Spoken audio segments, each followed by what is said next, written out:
Nabi yang terlalu mengagung-agungkan kemiskinan sebagai media taqarrub ilallah, itu juga ujung-ujungnya itu kriminal, pidana. Miskin itu baik dari segi bahwa orang miskin itu tidak makan syubhat, orang miskin tidak ngambil uang korupsi dan sebagainya. Baik. Dari segi menjauhi segala syubhat haram, miskin itu. Tapi kamu akan merasa bahwa miskin itu adalah sebuah kriminal, sebuah pidana. Nak wong tua mloro ra iso ngobatno, ana kiaimu kelaparan ra iso ngekeki beras. Kamu sadar bahwa media pakai jalur miskin ada kriminalnya, yaitu tidak bisa berbuat sama sekali saat ada keharusan berbuat. Misalnya kere banget, roh yatim kere, podo kere jeng sepuntene. Rombok meloro wis kejet-kejet. Mak mati wae mak ra iso ngobat. Kan ngeri.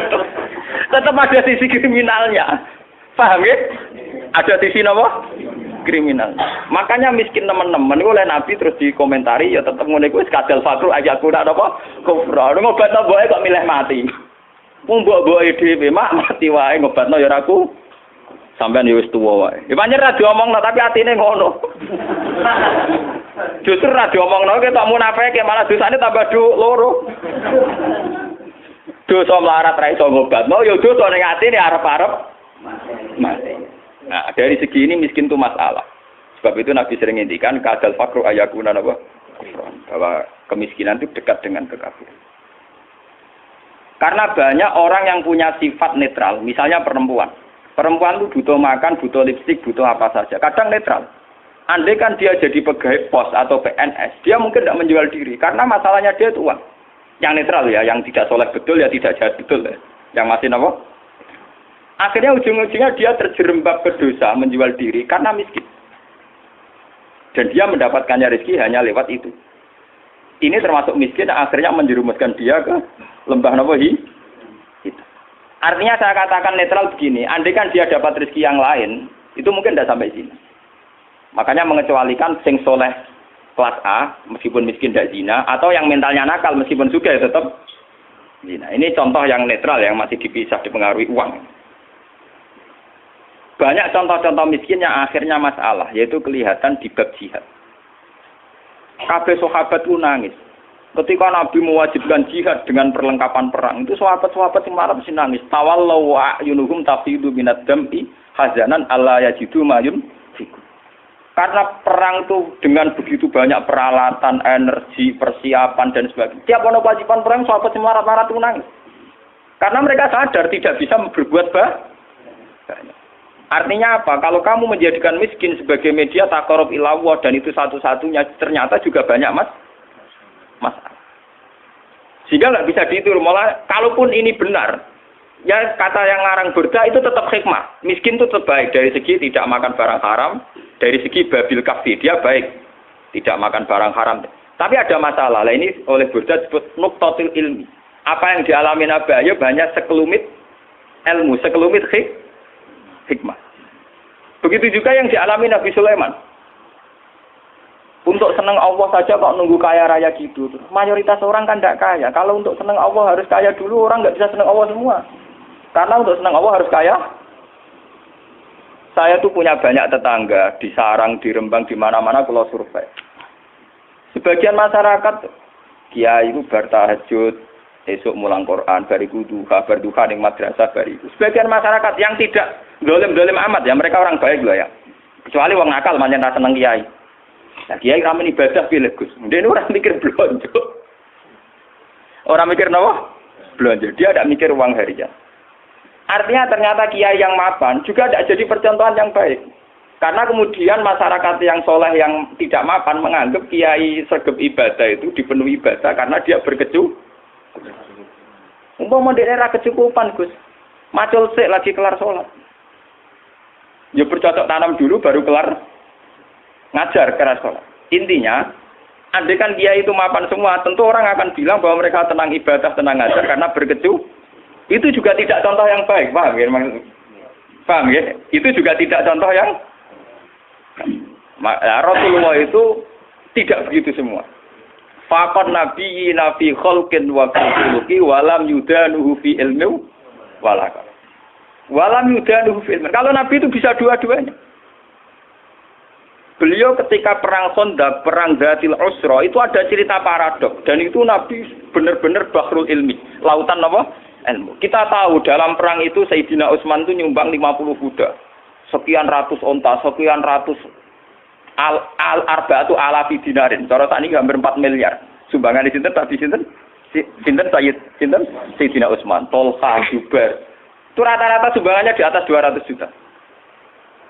Sahabat yang miskin-miskin itu sampai kurma satu saja diisep orang dua, saking miskin. Ada yang bawa kurma satu ikat. Dan dalam perang itu diceritakan Nabi itu saking laparnya itu perutnya diganjel mbek wadon. Lho umpama Nabi ku nakalan, lha opo ganjel wadon nyembelih unta sitok ribar. Kenapa Nabi tidak jalan pintas memotong salah satu kuda atau unta kemudian menyelesaikan masalah kelapa?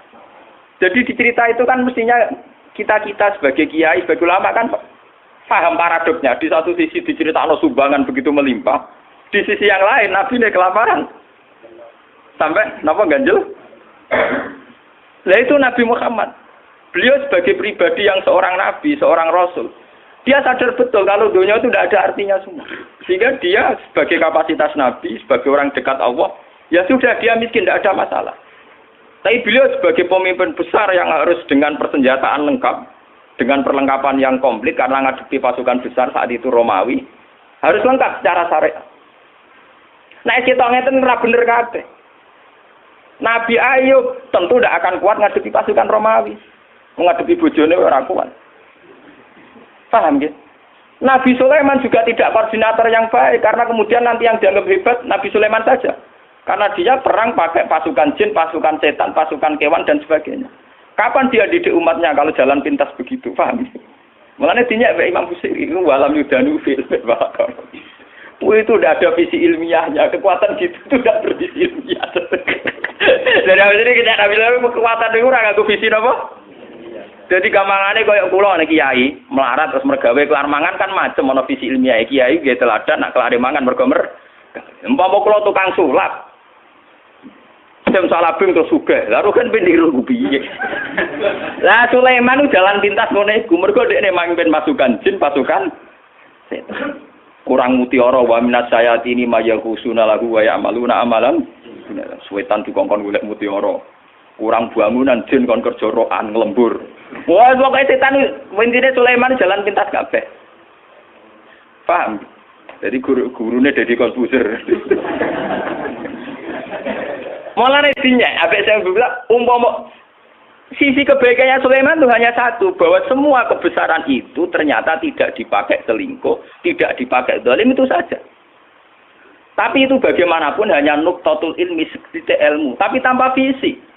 Bandingan dengan Nabi Muhammad, sing sugih ngetokno sugih, rupa-rupane iso bina Sayyidina Utsman nyumbang kekayaannya untuk perang. Sing kere koyo Rukin yo ora tomak terus njaluk sapi disembelih sitok. Tetap dekne jihad senajan to nggawa sak gegaman kur. Sehingga uang yang melimpah dari para donatur kaya tidak nggo makani Rukin. Mergo Rukin yo nggawa bekal de. Artinya apa? Sing kere yo jihad, sing sugih yo napa? Nabine yo ora kedungsangan enak-enakan nyembelih sapi. Kere bareng-bareng toleransi mbek Rukin. Lah itu jenenge bahrul ilmi. Nabi memang orang yang luar. Kulo nu ora akelah tak tiru tenan. Kulo nu gue melarat secara pribadi. Kulo sebagai ulama, sebagai wali, sebagai orang dekat Allah itu ya biasa nganggep dunia ora ono artine kan. Ojo wali cara versi ini sampean, wali cara versi sampean kudu keramat, kudu heboh. Wali cara Quran itu gampang. Allah seneng wong mukmin, Allah waliyul ladzina napa? Aman. Asal kowe mukmin itu senengi pangeran. Ya cuma tingkat seneng ini kan sesuai kadar iman. Iman mek ngontak ngantuk mek bingungan ya Allah senenge ya. Iman kok aman. Jadi kamangane ngene lho pangeran mek sampean jagal ini mulai kenal aku, mulai roh donga kok amen cerita kepentingane kowe iku kapan roh kepentinganku dari. Sampeyan donga ora nglapor kepentinganem. Kowe tahu donga ngene ya Allah, saya ingin melihat Indonesia yang sergap salat, sergap jamaah kan gak tau. Kepenginem yo ra utang sugih. Mau sing mbok lapor kepentingan pribadi. Allah sebagai zat yang mimpin alam global kowe ku nyamuk. Ah pribadi ora penting. Lara oke. Malah napa? Lara. Kalau balik iman lagi. Imam Busiri itu imam yang dianggap cara madhah ning Rasulullah, muji Rasul itu yang paling komplit berdasar ilmu apa? Hakikat.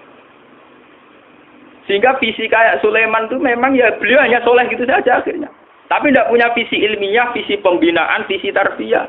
Bagaimana umat bisa dibina dengan model salafi. Tidak bisa.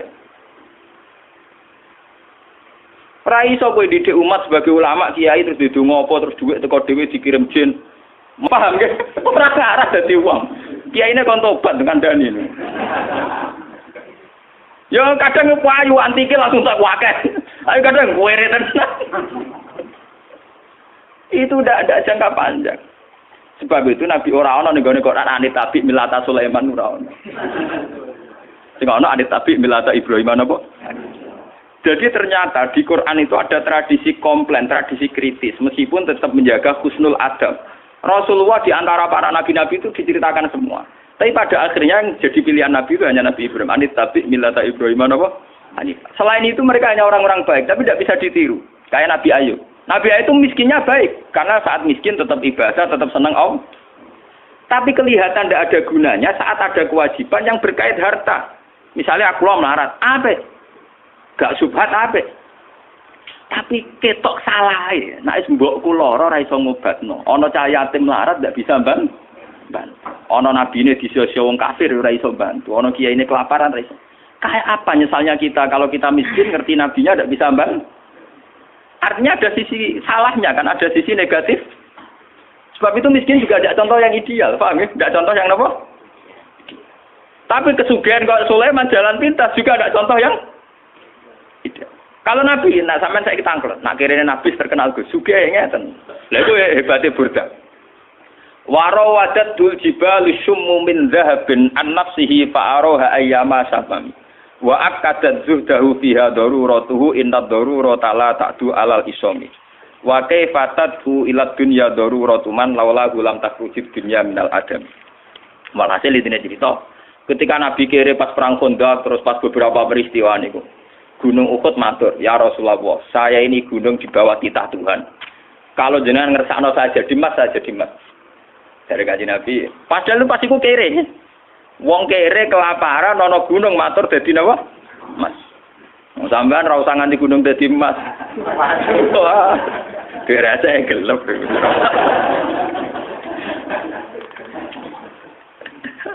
Lalu diambil wong akeh gara-gara sesuk nu Rembang pilkada. Aku lho nek tak tiang lagi jenengan untuk putih kalau aku akhirnya yuk. Saya ora tau niat menghindar, pangeran sing ngatur. Aku dhisik pas pilihan riyen 45 April pas caleg napa? Pilek. Gendala pas ning Mekah, lah iki pas pilihan Rembang lala kan yuk. Jelas semua aku alami. Kowe nyalano pangeran kono aku ya alami pokoke aku agar rahat akhir bulan marah putih. Ya aku ya alami. Berarti jenengan ora golput. Kowe nek eling pangeran nek takok ngono. Pangeran nek diraku golput. Nyebut pangeran kok susah. Wong mukmin kok nyebut pangeran apa? Susah. Sekali-kali muni Gus Bah ditakdir pangeran ora rong. Sekali-kali muni pangeran to ben nyual teman-teman. Nak kabeh sing ngono iku kersane napa? Senane kok nyual wong alim. Langsung mriyang. Nggih Gus kabeh kersane bener. Ya kabeh kersane pangeran termasuk pangeran ngertakno kowe melok bingung aku ora. Ora kok dadi bupati kok melok bingung goblok. Wah dadi wong mukmin kok bingung kowe ora melok dadi kok melok. Nak Rembang dipimpin wong dolim piye Gus nak dipimpin wong saleh piye. Ya takdire pangeran gaya aku ora bingung gawe kowe. Nah ketoke bener aku kata. Kok ciri utama wali ku la khaufun alaihim wa lahum yahzanun. Dadi parkaku cara tarif wali. Iki kok lahum yahzanun. Gak wati su. Ora pati susah, ora pati ri.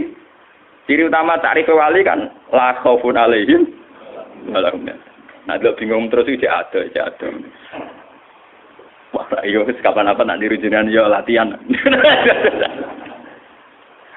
Emas gunung Uhud itu matur Kanjeng Nabi dadi emas. Kanjeng Nabi moh. Lah niki hebatnya sing aran Burda. Ketika Kanjeng Nabi menolak, padahal beliau secara lahir mendesak butuh harta untuk kekuatan perang, kekuatan jihad, kekuatan li'ilai kalimatillah. Jarene Burda nak ngelem Kanjeng Nabi, wa fatat ila dunya daruratu man laula lam takhrujid dunya minal adam. Anane donya sak donya iki kabeh Kanjeng Nabi ra dhisik Kanjeng Nabi. Kanjeng Nabi itu Nur Muhammad diciptakan Allah itu 2000 tahun sebelum alam raya ini. Bagaimana orang yang diciptakan lebih dulu butuh hal yang kemudian. Mulane jarene Burdah, laula lam takhrujid dunya minal adami dunya ora gak ono. Anane donya mergo digawe kanggo Nabi Muhammad. Laula kama khalaqtum asla. Umpama ora kowe mat aku ora gawe donya.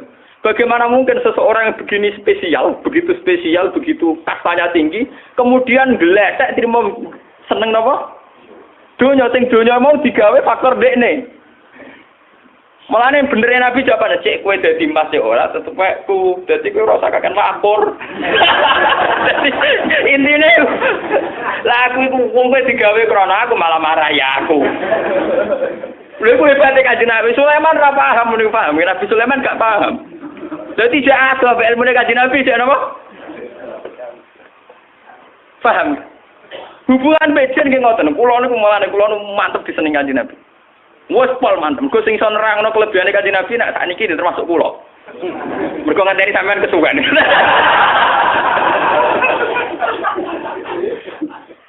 Sebab niki tahadus bin Ahmad. Kula niku gak ada kanca model teng Mekah cerita. Gus Arah kula jenengan jarang keturunan men keluyuran. Nek kula yakin jenengan seneng Kanjeng Nabi. Kula bisa cangkemmu. Padha-padha Nabi seneng aku di bangku ya. Kene Mekah suwe lah padha-padha Nabi milih aku. Nabi ya. Aku sering ning dalan-dalan ning pasar-pasar. Mangane ana ulama sing murah, ana takok ning dalan yo tak jawab. Aku sering ning dalan tak Gus. Beneran aku ketemu jenengan tangkel Gus kula anak ngene-ngene hukumnya tak jawab. Gak usah sowan, Kak. Padahal kowe wong sowan dumatur nuwun kudu sopan kudu apa repot. Itu pertama nggih syariat agama napa? Repot. Nang syariat mulane kok sampean-sampean bae ora sowan aku. Waduh, yo narukan waduh repot. Ketemu nang kene bar napa? Senengane kok repot. Mangsamu sowan hebat, sowan gak kiai, bahasa alus sowan.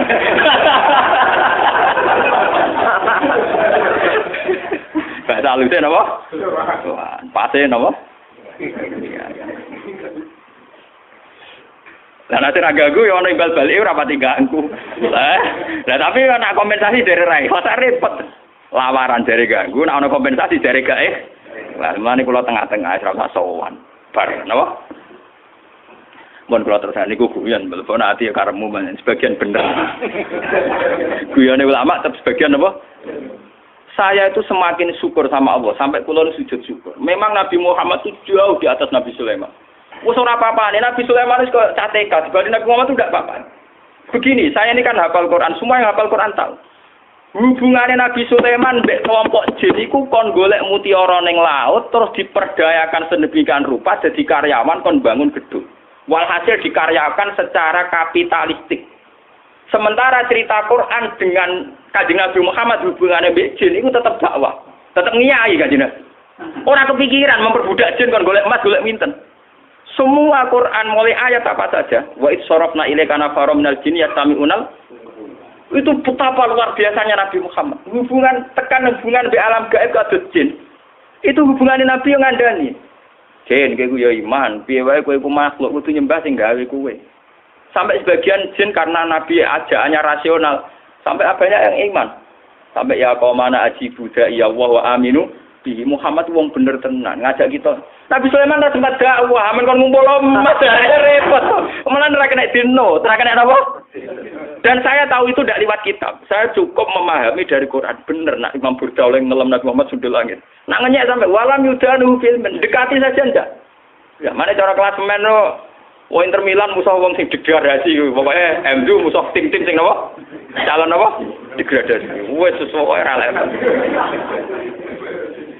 Nggih sampe dinya gitu. Wa waqifu nalade intakadimi. Nabi-nabi stok mantok, ilmune entek. Nak diangen-angen panjen nggih. Coba Nabi Muhammad. Nabi Muhammad itu syariatnya bahkan bisa dirasakan sampai sekarang. Termasuk syariat yang susah dipahami. Yaitu yang kaitannya moral. Kabeh nabi sing khusus-khusus rawani nabrak moral. Misalnya tentang perempuan. Meskipun kita termasuk suami-suami takut apa? Tapi kita harus menghormati visi Rasulullah secara ilmi. Lho Nabi ta hadis sahih nate ngendikan ngeten. Wa kubbiba ilayya min dunyakum at-tibwan nisa. Urusan donya sing aku seneng mok loro, yaiku wong wedok mek wewangi. Secara hukum normatif itu janggal. Bahkan banyak pakar-pakar sekuler, orang-orang kampus yang janggal dengan hadis itu. Masa Nabi ngomongnya gitu, Kiai ngomong ngono kira-kira apa? Tapi dari segi ilmiah, dari segi visi kelangsungan Islam itu luar biasa. Wong wedok dhewe nggawa rahim, nggawa napa? Rahim. Kalau mau ngomong Mbak Mustafa singkat sing ngomong moral niki, termasuk kategori ini ngomong moral. Saiki misalnya kayak di tonggo ayu, dia pelisan, orangnya netral, artinya ya mungkin seneng santri, mungkin seneng wong nakal, netral, artinya tidak soleh amat, juga tidak jahat amat. Ketika misalnya disenengi ruhin, iso dibayang, tak gede-gede ruhin anaknya menakali ning musola, macam lampu musola. Tak nakal-nakali anaknya wong soleh, paling rusoi masjid. Iku cek nakal, tapi tetap sing dinakali ning masjid, umajen moromet. Paham ya? Tapi saat api anake wong nakal, pas tertib yo gede-gede ning bar. Lho pas tertib ning bar. Yo ora rusak lampu tapi ning jero napa? Nah. Ketika Rukin ngawin caiku, kesane kok wong santri kok kawin wong ora santri. Secara moral masalah. Nak wong nakal kawin iku sawangane pantes, mergo ora santri entuk ora. Tapi umpama nabi cek sugeng mesti ngandani Rukin, rabi kowe ben turunane wong apik. Padahal secara visi ilmiah bayangkan nak cawe wedok iku untuk canakal. Kemudian aktivitasnya di situ, komunitasnya di situ. Maka kampung situ akan menjadi komunitas nakal dan menjadi aktivitas nakal.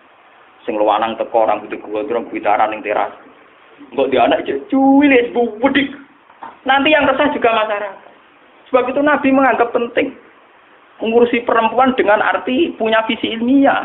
Bahwa ngurusi ini dengan nanti ben anak turune jadi populasi yang makanya tanah salu fa ini mubahin bikumul umam, kamu itu harus nikah kemudian punya anak turun yang lewat nikah dan itu aku akan bangga. Mergo saiki akeh anak turun tanpa jalur nikah. Paham nggih? Subhanallahi wa bihamdihi adada khalqihi wa ridha nafsihi wa zinata arsyihi midada kalimatihi. Subhanallahi wa bihamdihi adada khalqihi wa ridha nafsihi wa zinata arsyihi midada kalimatihi. Subhanallahi wa bihamdihi adada khalqihi wa ridha nafsihi wa zinata arsyihi midada kalimatihi.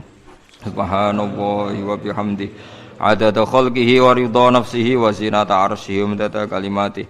Subhanallahi wa bihamdihi adada khalqihi wa ridha nafsihi wa zinata arsyihi midada kalimatihi. Subhanallahi wa bihamdihi adada khalqihi wa ridha nafsihi wa zinata arsyihi midada kalimatihi. Subhanallahi wa bihamdihi adada khalqihi wa ridha nafsihi wa zinata arsyihi midada kalimatihi.